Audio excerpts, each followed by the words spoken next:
दक्षिण ओडिशा तसंच छत्तीसगड आणि आंध्र प्रदेशातल्या काही भागातील आदिवासी लोकांचं पारंपरिक लोकनृत्य म्हणजे ढेमसा. एक भारत श्रेष्ठ भारत या उपक्रमांतर्गत जाणून घेऊया ढेमसा या लोकनृत्याविषयी.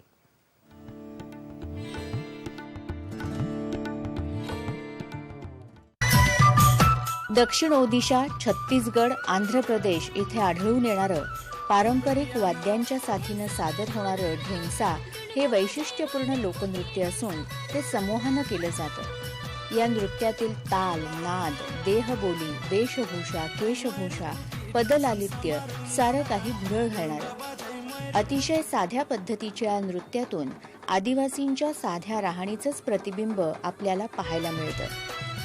ढोल, मोहरी सारख्या वाद्यांच्या सहाय्यानं हे नृत्य सादर होत असून हे नृत्य म्हणजे इथल्या आदिवासींच्या दैनंदिन आयुष्याचा महत्त्वाचा भाग आहे.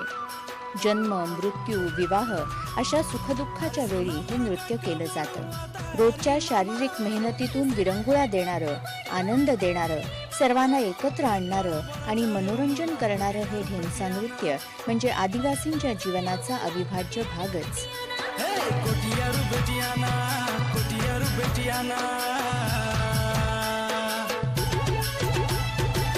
पुटिया गीत गाई कर ढेमसा मारून नाना दुडुंगा बाजाई मैरी